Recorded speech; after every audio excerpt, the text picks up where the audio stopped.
A concussion is when your head is hit hard enough that your brain crashes into your skull, causing injury. Over the past decade, concussion rates have doubled, and in regards to sports, concussions account for 1 of every 10 injuries. For people 15 to 24 years old, sports concussions are the second leading cause of traumatic brain injuries behind vehicle crashes. Michigan State University sophomore Lindsay Pearson has experience with concussions. I've been playing soccer for 13 years, and throughout those years, I've seen many girls sustain head injuries.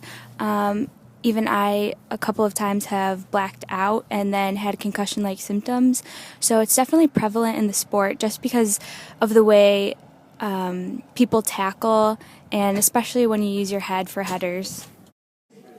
Football players are most at risk to suffer a concussion. At least one player in nearly every American football game sustains a concussion, and in high school, there are approximately 67,000 diagnosed concussions each year.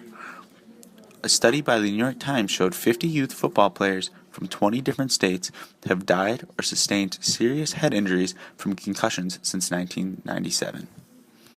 I got my concussion when I was probably around 13.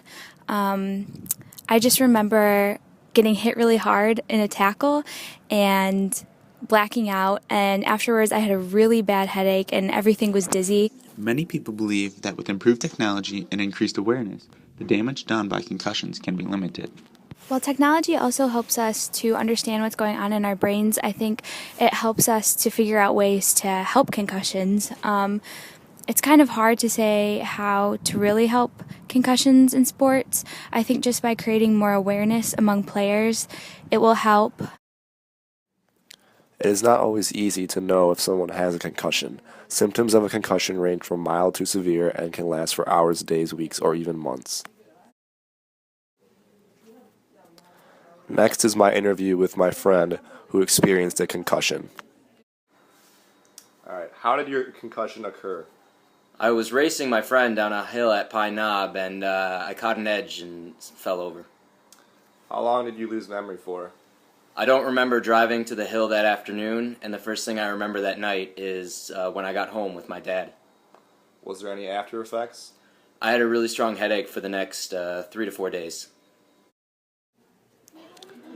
Symptoms of concussion fit into 4 main categories.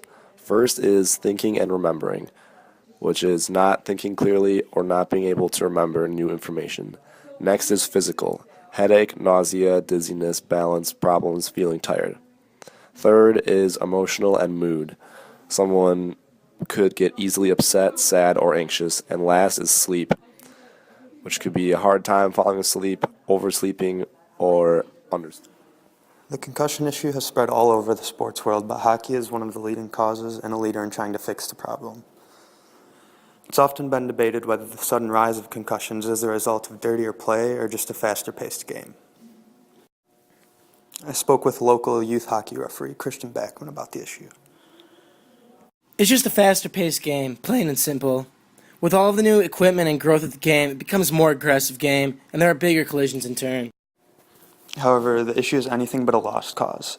Hockey leagues and other sport leagues are implementing new rules making any type of hit to the head illegal. According to a recent study by the NHL, 86% of the concussions recorded last year in the league came from illegal body checks.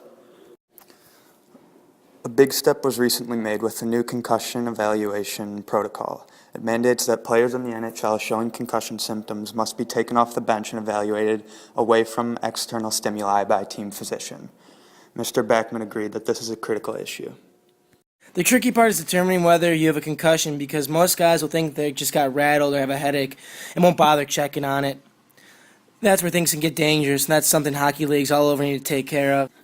As more and more rules and protocols are made, concussions will continue to decrease and the treatments will only get better. An issue that is sure to gain attention, however, will be the long-term effects on players.